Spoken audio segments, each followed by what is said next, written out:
Hola, bienvenidos a un nuevo capítulo del podcast Bloque 12. Hoy estamos con María Clara Múnera de la oficina Olarte Maure, socia y gerencia de la práctica en Medellín. Buenas tardes, María Clara, ¿cómo estás? ¿Cómo estás, Alirio? Todo muy bien. Quisiéramos empezar hoy este capítulo de este podcast en el cual celebramos pues a nuestros egresados y queremos conocer de sus trayectorias para que inspiren a otros profesionales de la universidad a que sigan tus pasos. ¿Qué recuerdas de tu época universitaria? ¿Qué memorias tienes? Bueno, primero que todo, a mí no me tocó la Facultad de Derecho en el campus de Laureles. A mí me tocó la Facultad de Derecho en la playa. Y en ese campus éramos la Facultad de Derecho, la Facultad de Teología, Sociología, y entonces era un campus como muy reducido. Ah, ok. O sea, como la posibilidad de este campus tan bonito, más en pleno centro, de este campus tan bonito, pues nunca nos tocó. Sin embargo, como dicen, éramos felices y pasábamos súper rico, nos reíamos mucho, pues no había como mucho para hacer, pero igual disfrutamos mucho esa época universitaria. ¿Qué profesores recuerdas que te tocaron y alguna anécdota que quisieras reseñar de esa Sí, me época? acuerdo mucho en primer año Derecho Romano con Hernán Valencia, pues cómo olvidarlo y pues todo lo que aprendimos, entonces por ejemplo cogimos un compañero y lo pusimos Pampiniano en vez de Justiniano, entonces vos sos Pampiniano, bueno, gozamos mucho con Derecho Romano, también me acuerdo mucho bueno, de Carlos Jaramillo en penal, de el doctor Ignacio Sanín Bernal, que fue mi profesor de contratos y de tributario, y más adelante trabajé en la firma de él. También me acuerdo de Chucho Vallejo, que Mm. Chucho Vallejo pues era una eminencia súper importante, Jorge Parra me dio bienes, no, es que lo más importante, esta universidad tenía los mejores profesores, increíble, el doctor Javier Javier Tamayo, Tamayo claro. y Luis Fernando Álvarez, el doctor Jaime Arrubla y toda esta serie de profesores que fueron magistrados de la Corte Suprema de Justicia, pues, o sea, que tuvimos a los mejores, sí, Maravilloso, definitivamente. maravilloso. María Clara, hoy vemos tu carrera y dónde estás, pero ciertamente tuvieron que pasar muchas cosas para llegar ahí y nos gustaría conocer cómo fue esa trayectoria y cuáles son las principales enseñanzas que rescatas de tu ejercicio y que te han llevado a donde estás. Bueno, bueno, primero yo pues me gradué de la universidad, en esa época me acuerdo que era la Constitución del 91. Wow. Entonces el examen de Derecho Constitucional, de Administrativo, era precisamente la Constitución del 91. Entonces, bueno, ahí me eximí como de algunos preparatorios, pero ese sí me tocó hacerlo, entonces fue pues muy interesante como hacerle todo el seguimiento a esa, la séptima papeleta era que se Sí, llamaba y como sí. todo ese desarrollo y esa constitución que ha resultado maravillosa. Bueno, ya cuando me gradué, empecé a trabajar con el doctor Ignacio Sanín Bernal y pues me encantaba porque era contrato societario y derecho tributario. Más adelante yo me fui para Bogotá, a la Universidad de los Andes, hice una especialización en derecho tributario y después cuando ya volví, ahí en Bogotá también trabajé con Baker McKenzie, ahí ya Sí, empecé como en la propiedad el, intelectual, sí. en el área de marcas, después yo me devolví para Medellín y empecé con Cadenalco, que eventualmente lo compró el grupo Éxito. Y ahí Mm. estuve también trabajando pues como todo tipo de temas, era analista de la unidad jurídica. Entonces era pues todo tipo de temas pues porque Cadenalco era ley, el super ley, ya pues no existía la Sí, claro. Candelaria, entonces ahí también trabajamos súper rico, fue muy bueno. Después me dio por hacer una maestría, entonces me fui para Bélgica a la Universidad Católica de Lovaina, ahí hice mi maestría y pues mucho era el enfoque como de contratos internacionales y derecho internacional. Entonces cuando volví empecé a trabajar con Everfeed porque Everfeed era un gran exportador y eran súper Mm, importantes todos esos acuerdos internacionales, ya fueran preferencias arancelarias o acuerdos entre países para tener esos beneficios arancelarios o cosas que facilitaran la exportación. Entonces ahí también trabajé un tiempo largo, después ya estuve independiente y después a raíz de mi trabajo en Baker McKenzie, que conocí a Carlos Olarte, ya pues como al cabo del tiempo él me llamó y ahí fue que empezamos con Olarte Moure en Medellín. maravilloso, qué trayectoria tan interesante. de toda esa trayectoria, ¿qué rescatas? ¿Qué fue lo que tú dices? Esto fue determinante para que yo pudiera seguir ascendiendo en mi carrera. ¿Cuáles fueron esas estrategias o qué herramientas utilizaste que te...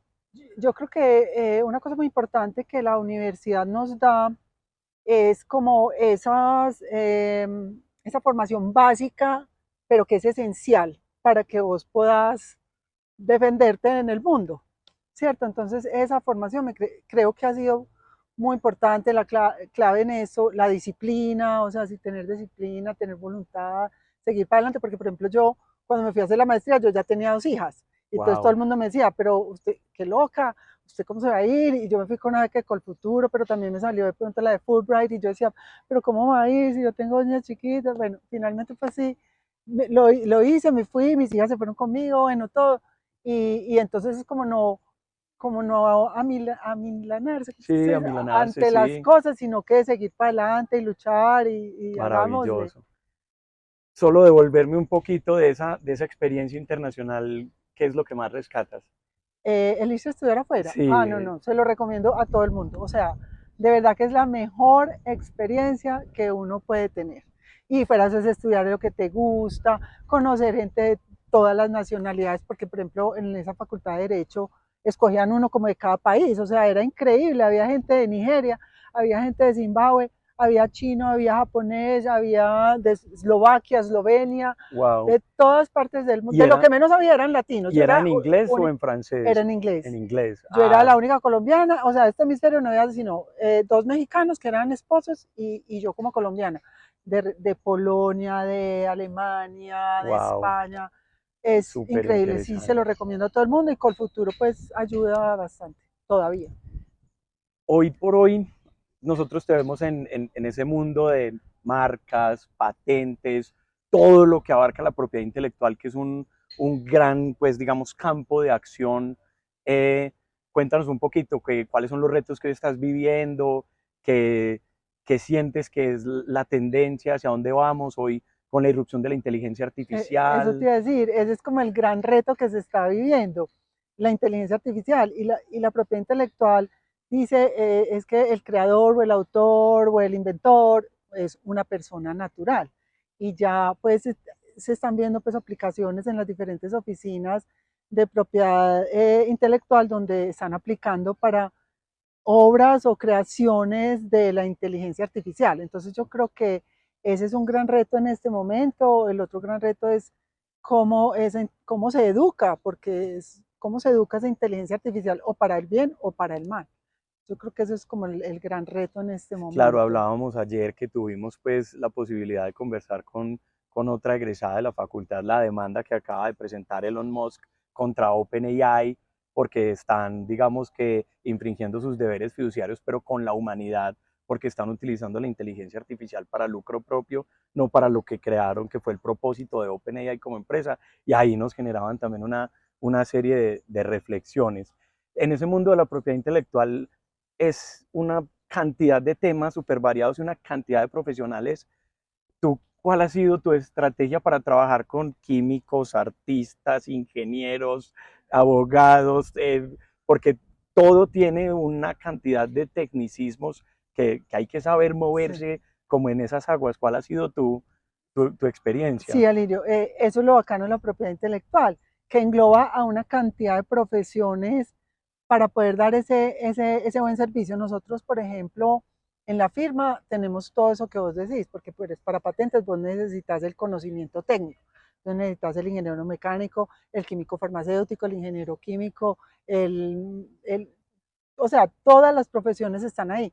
Y nosotros pues nos destacamos es por eso, porque tenemos como todas las áreas de la ciencia, además del derecho, para sacar unas patentes pues muy buenas y muy bien jaladas.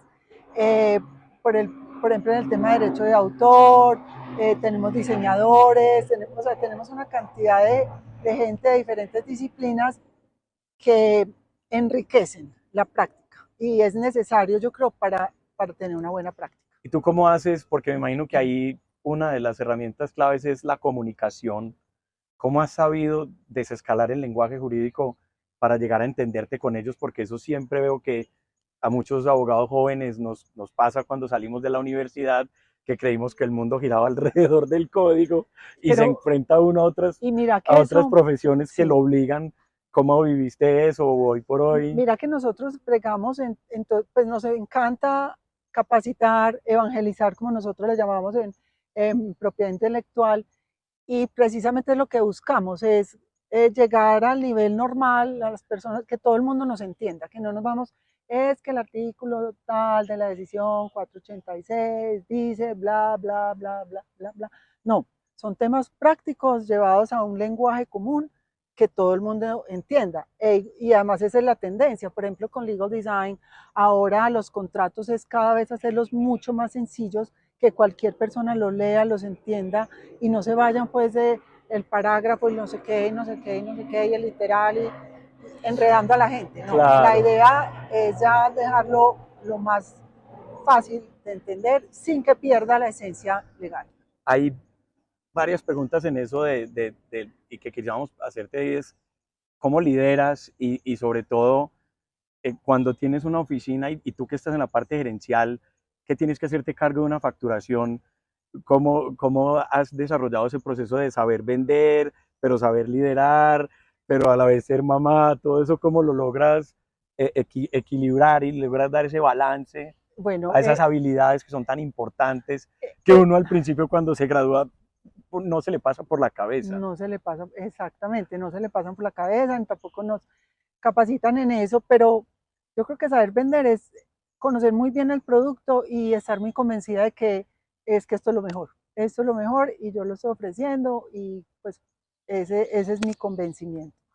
Lo otro, ahora, una cosa que también yo creo que nos faltó fue como clases de contabilidad para uno poder, pues lo que tú dices, gerenciar, entender los números, entender un balance, un estado de resultados, todo eso yo creo que hizo un poquito de falta. Pero igual uno en el camino lo va cogiendo, pues igual tenemos como esa formación de abogado que nos permite como defendernos muy bien en eso, entonces uno va aprendiendo en el camino bueno, y gerenciar y entenderme con todas las disciplinas, pues no se me ha dificultado, pues ha sido fácil. Ahí es, Antes los pacientes son los ingenieros, ahí es un tema no, que son como más estructurados, y ahí es un entonces, tema de que tú logras negociar, porque esto también me imagino que tienes que tener una habilidad súper buena para saber entender, negociar, venir, sí, y la que creo idea que es en eso eso, también nosotros los abogados hemos ido desarrollando siempre una habilidad y es resolver problemas. resolver, no Y generar al conflicto final, o resolver claro, el conflicto de la mejor manera, y al final exactamente. todo gira en eso. Entonces, como uno sabe resolver un problema y tiene una estructura de esa base que dijiste que tuvimos unos excelentes profesores, Sí, uno logra resolver.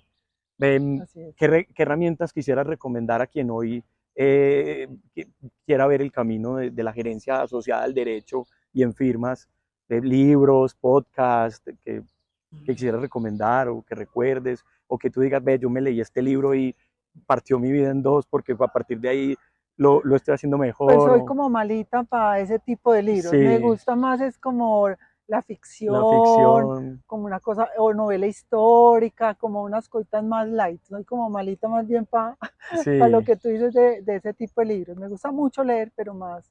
Eh, Y de eso, de novelas o de alguno que tú digas, ve esto, es eh, un mensaje que vale la pena rescatar.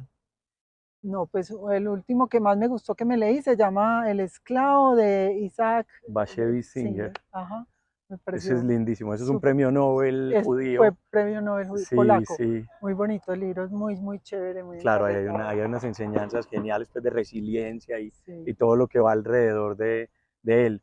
Bueno, ya para ir terminando y no pues abusar del tiempo, que agradecemos mucho este espacio, ¿qué mensaje les quisieras dejar hoy a todos estos jóvenes abogados que están en su carrera, los que están empezando, los que están terminando? Bueno, no, que el derecho es una carrera que te sirve para todo. Pues, o sea, ¿me entendés? Vos puedes estudiar derecho, pero no necesariamente tenés que eh, a- trabajar en derecho, pero es como una base muy amplia que te va a servir para muchísimas cosas. Pues tengo como un compañero que estudió entonces derecho, después hizo un MBA, entonces es un súper teso en números y un administrador, entonces ese derecho es una formación muy importante para cualquier cosa que quieras emprender. Entonces me parece muy útil estudiar esta carrera. Bueno, muchísimas gracias por tu tiempo. Algo que quisieras decir que no hubiéramos No, que nota este campus súper lindo. muy Sí, muy bueno, afortunados muy nuestros afortunado, estudiantes sí, de tener este lugar tan sí, de lindo y que acuerdo. le han puesto mucho amor.